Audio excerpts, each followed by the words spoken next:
Underlying everything that's going on in the 20s is the fact that America is simply becoming two very different cultures with two very views of the world. Or maybe I should say at least two. There is an urban culture. These are the people who've moved to the cities. And these are people, like I mentioned before, who are surrounded by lots of other people. They're getting paychecks and going to stores and buying things. Um, they're engaging in mass entertainment. They have very liberal attitudes about things like sex. They tend to favor alcohol, or at least alcohol being legal, for example. They are being exposed, willingly or not, to ethnic pluralism and coming to be around lots of different types of people. And in terms of religion, they are still overwhelmingly religious, of course, still overwhelmingly Christian. But they are, whether they're Christian or Jewish or anything else, they are also, religions morph and change based on the circumstances the people who are following them are living in. And they are adapting their religion to this more modern urban lifestyle. But of course, you also have a huge part of the country that remains rural. These tend to be evangelical Protestants. They tend not to like Catholics and Jews. They tend to be rejecting modernism. They're disturbed by what they're seeing come out of the cities about new technologies, new ideas and attitudes towards things like sex. They tend to be the ones fueling the prohibition movement. And they tend to be scared of and upset about what's going on in these cities, which are, to be fair, a relatively new phenomena culturally. And they increasingly embrace what we call fundamentalist religion. These are people who are embracing a very literal reading of the Bible, if we're talking about Christians. The modernist pastor Fosdick from New York said, "The day is over when you can ask thoughtful men to hold religion in one compartment of their minds and their modern worldview in another." They attacked ideas that other people saw as personal freedom, like ideas around sex and alcohol, for example.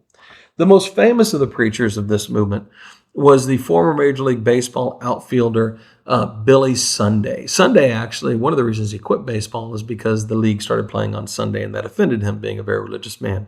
Ironic that his name is Sunday. That's a drawing of him there preaching in the middle. He's said to have preached to maybe 100 million people in person, which is probably the all-time record. He was strongly against alcohol, and he increasingly was preaching against Darwinism.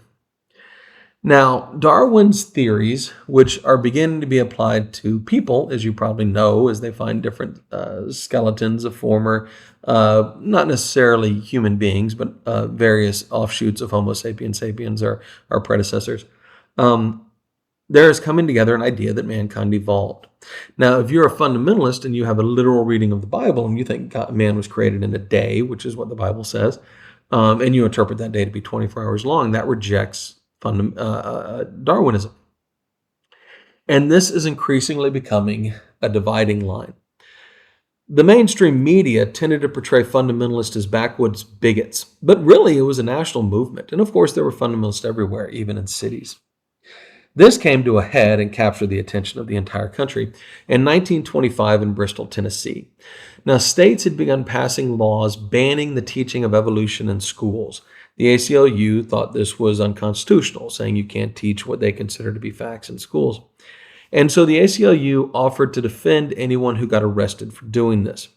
And so a man named John T. Scopes went to, substitute taught science at a school in tiny Bristol, Tennessee, and he explained to his students the theory of Darwinism, evolution.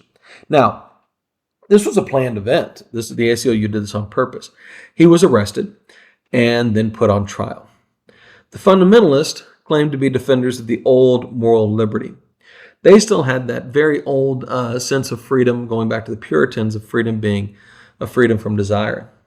And of course, they felt that evolution contradicted the Bible. But of course, they also felt that things like alcoholism, casual sex, flappers, these things were leading people astray.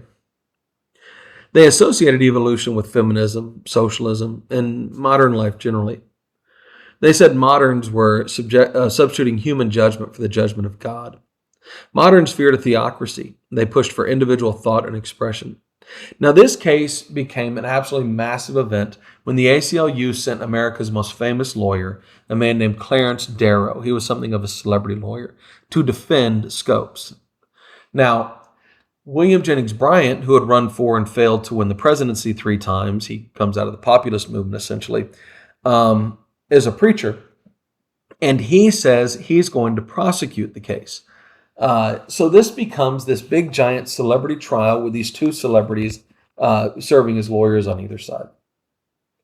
The judge, who's very conservative, instantly bans scientific evidence as a defense. Well, without being able to present the actual theory of evolution, Darrow's options are limited. And so what Darrow does is pretty amazing. He asks William Jennings Bryan, the other side's lawyer, to take the stand as an expert on religion. And then he asks Bryant all sorts of questions about the Bible and about science that Bryant couldn't explain. An example of this would be like, if God stopped the earth from spinning in that one story, why didn't all the buildings fall over? And then he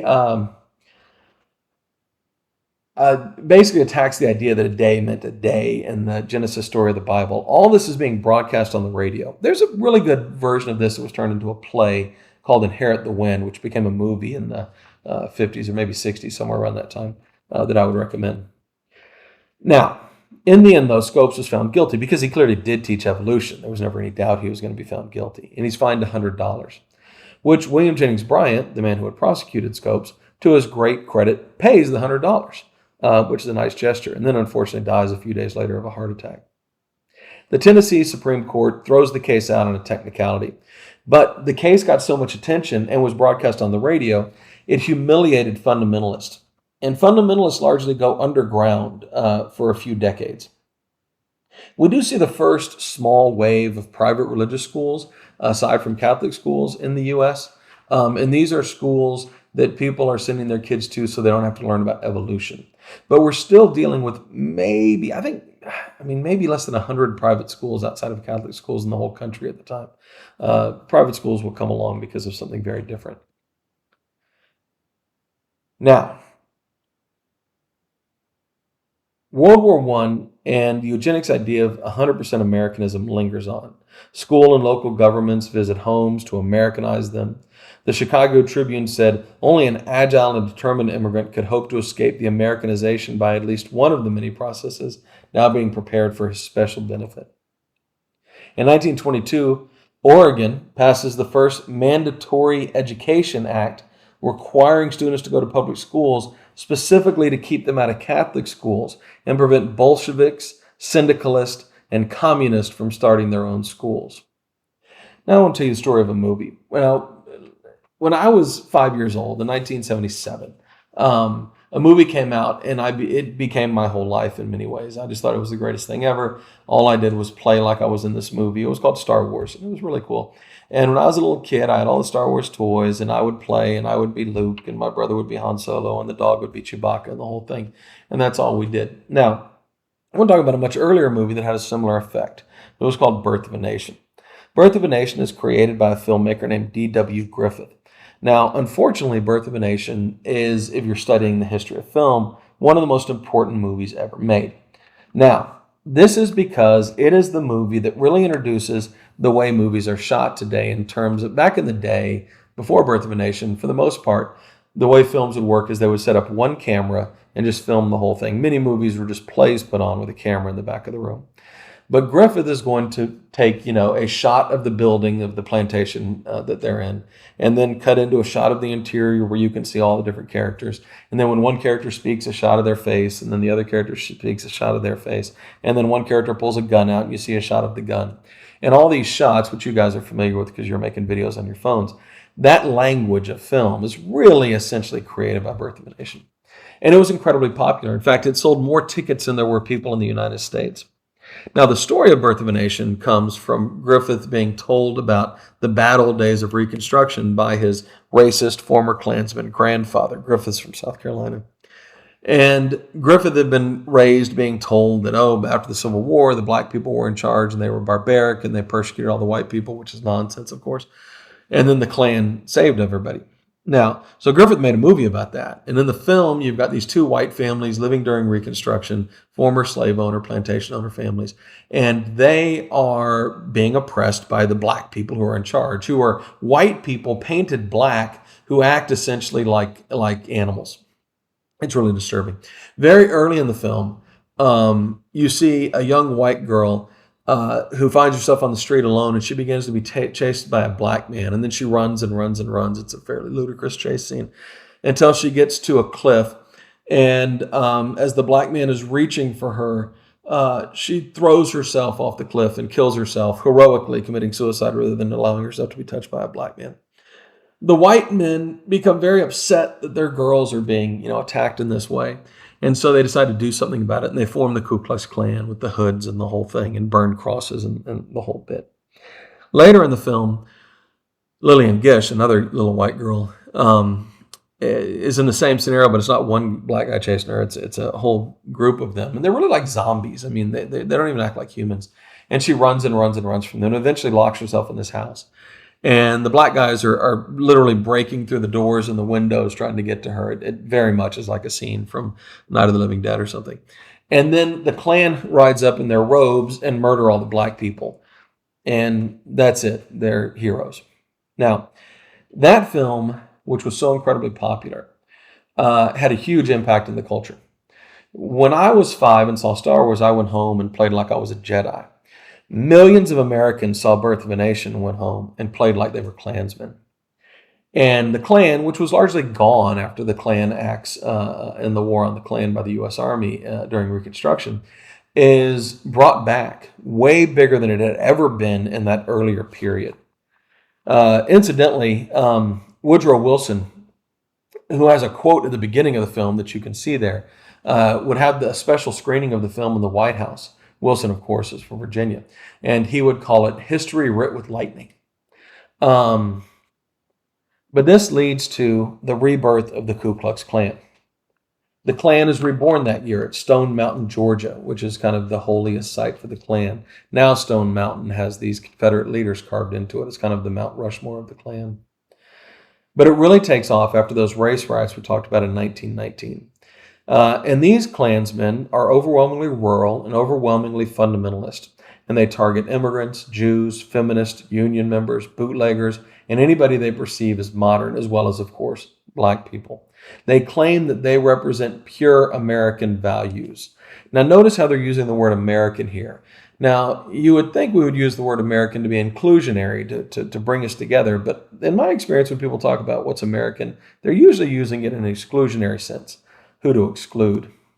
The Klan becomes massive during this period, somewhere between 3 and 5 million members. They're often people of power. This is nationwide. 2 states elect Klansmen as governors, and I don't mean they elect guys as governors and years later we learn, oh my God, they were in the Klan, right? I mean they elect dudes wearing hoods at their campaign rallies governor. And these are not southern states. This is Ohio and Indiana. Remember, because of the Great Migration, we've seen an explosion of black population in the North and the Midwest. And so they become basically extremely racist overnight. They control the Republican parties in Indiana and Colorado. And there's a huge Klan presence in California and Illinois and really everywhere else. Now, this is an amazing picture. If you can see here, if you look in the background, this is the Klan at a march in Washington, D.C. And a couple of things I want to point out. First off, they're carrying American flags because they see themselves as the most American thing there could possibly be. And the other thing I want you to notice is they're not covering up their faces. They could. They have hoods. They could easily hide their faces. But notice, there's no shame. They're not concerned about their Klan affiliation. This is not something to be embarrassed of. It's something to be proud of. They engage in marches, cross burnings, picnics. They're highly visible. They're used as a police auxiliary in some places with large Catholic communities. Another residue you can see of this in our country is if you see places that have several K's to start words in their name, but are not words that normally start with a K, those places used to be Klan hangouts. I know I think it's Hyco, Texas, there was the Coffee Cup Cafe, which was spelled with all K's. That was a Klan hangout. That's why it's called that. Of course, the one you're all probably familiar with was the Krispy Kreme Club out of Atlanta, Georgia, which was the big KKK hangout, a donut shop in Atlanta. They've gone nationwide since, and I saw some Krispy Kreme donuts sitting there in Walmart looking old and unappealing today. They've apologized and they've dropped the club, but they did keep the first two Ks, I've noticed. But if you go to their website, you can read their explanation, their apology for this.